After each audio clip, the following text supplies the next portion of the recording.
21 BGB Khulna ব্যাটালিয়নের উদ্যোগে বানভাসীদের মাঝে ত্রাণ সামগ্রী বিতরণ করা হয়েছে। গত কয়েকদিনের টানা ও ভারী বর্ষণে উপকূলীয় অঞ্চল খুলনার পাইকাছার কালীনগর গ্রামে ভদ্রা নদীর বাঁধ ভেঙে প্লাবিত হয়েছে 13টি গ্রাম। বেড়িবাঁধ বিপর্যয়ে পড়ে ওই এলাকার সাধারণ মানুষের দুর্ভোগ আর ভোগান্তি লাঘবে ভাঙা বাঁধ মেরামতের চেষ্টা করছেন শত শত মানুষ।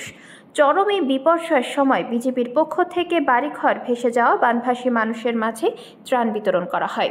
গতকাল সোমবার দিনব্যাপী পাইকাছার কালীনগরের 13টি গ্রামে বিপদগ্রস্ত 500 পরিবারের পাশে দাঁড়িয়েছেন 21 বিজিবি খুলনা ব্যাটালিয়ন। এ সময় উপস্থিত ছিলেন 21 বিজিবির অধিনায়ক lieutenant colonel Khorshed Anwar. Border guard বাংলাদেশের সীমান্ত রক্ষার পাশাপাশি আমাদের বিভিন্ন দুর্যোগের ক্ষেত্রে বর্ডার গার্ড বাংলাদেশ প্রান্তিক জনগণের জন্য কবলিত বন্যা দুর্গত কবলিত মানুষের জন্য ত্রাণ সরবরাহ করে থাকে।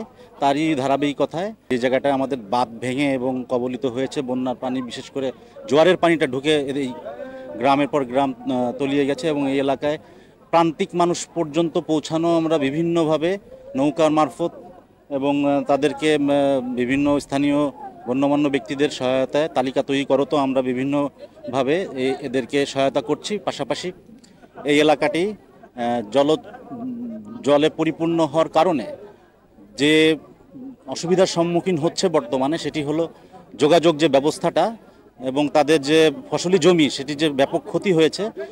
প্রাথমিক পর্যায়ে তাদের যে জিনিসটি দরকার সেটি হচ্ছে শেল্টার এবং খাবার এবং সুপেয় পানি, সেই জিনিসটা আমরা মূলত করার চেষ্টা করছি এবং এর পরবর্তীতে এই ধারাবাহিকতা অব্যাহত থাকবে। বর্ডার গার্ড বাংলাদেশের কর্মসূচি আমাদের বা ত্রাণ কার্যক্রম, বিতরণ কার্যক্রম পরবর্তীতে যেটি হয়, এই সকল ক্ষেত্রে বন্যার পানিটি যখন নেমে যায় এবং এর প্রেক্ষিতে এলাকায় বিভিন্ন ধরনের রোগের প্রাদুর্ভাব সৃষ্টি হয়, এই রোগের জন্য মহামারী আকারে ধারণ যাতে না করে এবং তাদের রিহ্যাবিটেশনের জন্য আমাদের মেডিকেল টিম প্রস্তুত রয়েছে এবং এই মেডিকেল ক্যাম্পেইন আমরা ভবিষ্যতে হয়তো এই এলাকায় করব, যখন কিনা পানিটা টেনে যাবে এবং ওই রোগ প্রাদুর্ভাব মোকাবেলার জন্য আমাদের মেডিকেল টিম প্রস্তুত আছে এবং মেডিকেল টিম ক্যাম্পেইন করা হবে এই এলাকায়।